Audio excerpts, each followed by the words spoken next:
Salut et bienvenue dans cette nouvelle vidéo. Donc par cette vidéo, nous allons tous découvrir un nouveau langage mathématique qui vient d'être créé. Alors c'est quoi ce langage? Regardez attentivement surtout la vidéo jusqu'à la fin. Merci. Bien.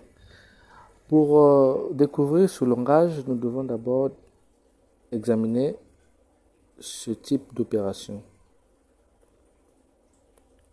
Il s'agit d'une opération qui a deux éléments, dont celui de l'addition et celui de la multiplication. Alors, si on demandait à une personne de calculer, elle pourra dire que nous aurons, donc on aura 1 plus 2, 1 plus 2 multiplié par 3 égale à 9.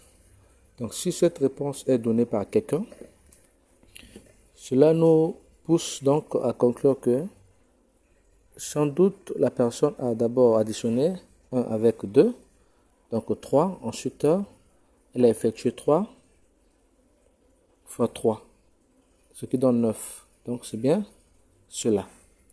Ça, c'est la première personne. Et une autre encore, ayant 1 plus 2 multiplié par 3, dira que la réponse, c'est 7.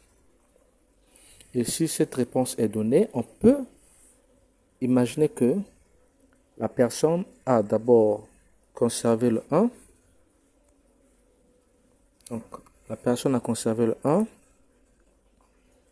plus, or 2 fois 3 donne 6. Donc, on comprend que elle a d'abord multiplié 2 par 3. Voilà. Donc, on va découvrir après ce langage qui a tort, qui a raison. Donc, nous retenons ici deux réponses, dont 9 et 7. Maintenant, on peut donc dévoiler ce secret qui est un nouveau langage mathématique créé. Alors, c'est quoi? On va simplement dire que la multiplication est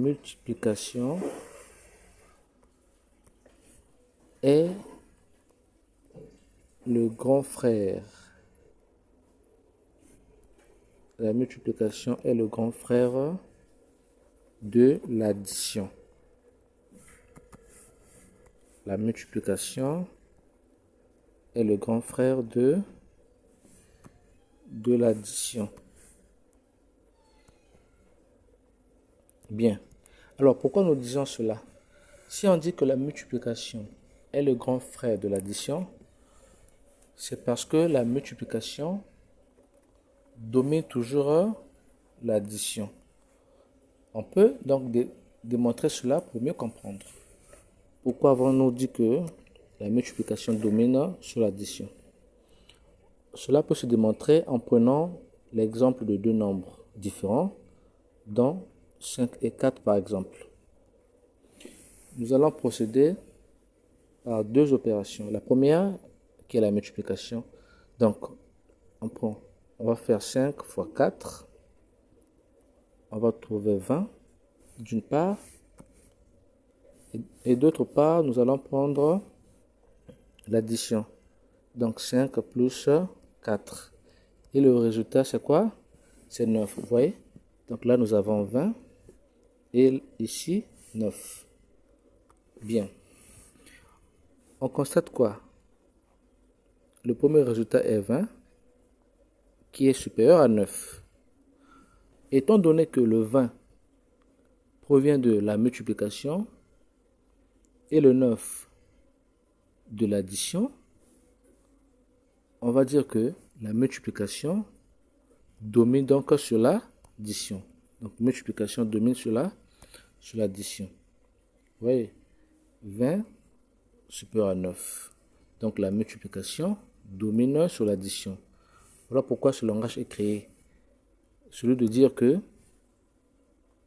la multiplication est le grand frère de l'addition. On peut écrire ici multiplication, voilà comme on a dit, grand frère par rapport à l'addition. Après avoir donc découvert ce nouveau langage, on peut donc reconnaître qui a tort, qui a raison. Voilà. Tout à l'heure, nous avons su que c'est l'addition qui, plutôt, la multiplication qui domine sur l'addition. Bien. Donc, on écrit 1 plus 6. Pourquoi? Parce que 2 fois 3 donne 6. Donc, nous avons priorisé la multiplication. Donc, 2 fois 3 donne 6. Ici, nous avons 6 égale 1 plus 6 donne 7. Finalement, c'est la deuxième personne qui avait raison. N'est-ce pas? Puisque la multiplication est grand frère de l'addition. Et vous pouvez aussi vérifier cela à l'aide d'une calculatrice. Vous allez prendre la calculatrice et vous tapez donc 1 plus 2 multiplié par 3. Vous trouverez directement la réponse qui est 7.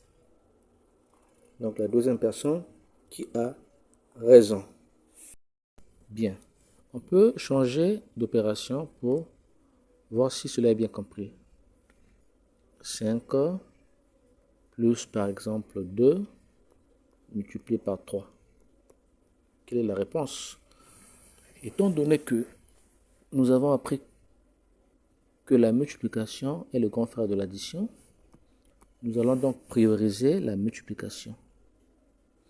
Donc cela consiste à conserver d'abord 5. On écrit 5 plus 2 fois 3 donne 6. Donc 5 plus 6, ce qui donne donc 11.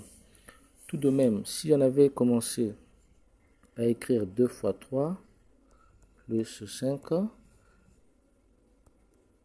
voilà. La priorité, c'est la multiplication. Nous allons donc écrire 6 plus 5 égale à 11. Donc un nombre 2 multiplié par 3 plus 5 donne 11. Et ici, c'est quoi? 5 plus 2, donc 5 plus 2 fois 3. Le résultat est quoi?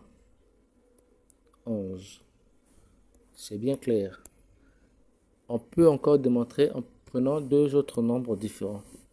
On peut prendre 10 et 3 pour démontrer.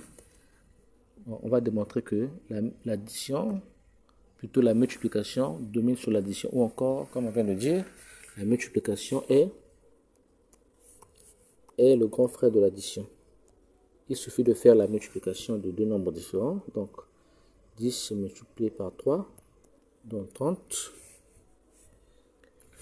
Et 10 plus 3 donne 13. 30 domine 13.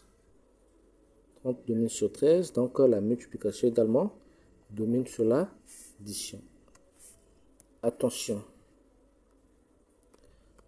Attention. Cette démonstration n'est possible que pour deux nombres qui sont distincts. Pourquoi? C'est parce que si on prenait deux nombres identiques, par exemple 2 et 2, ça ne pourra pas aller.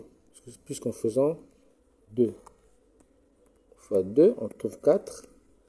2 plus 2, nous allons trouver également 4. Vous voyez, ça ne fonctionne pas. Nous avons deux nombres identiques. On ne peut pas comparer. Par rapport à la détermination de la multiplication qui domine sur l'addition. Donc, si on compare là, on ne pourra pas conclure que la multiplication domine sur l'addition.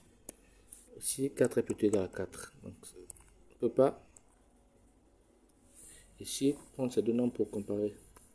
Voilà. J'espère que cela a été bien clair. Surtout, n'oubliez pas de vous abonner pour la prochaine séance. Merci.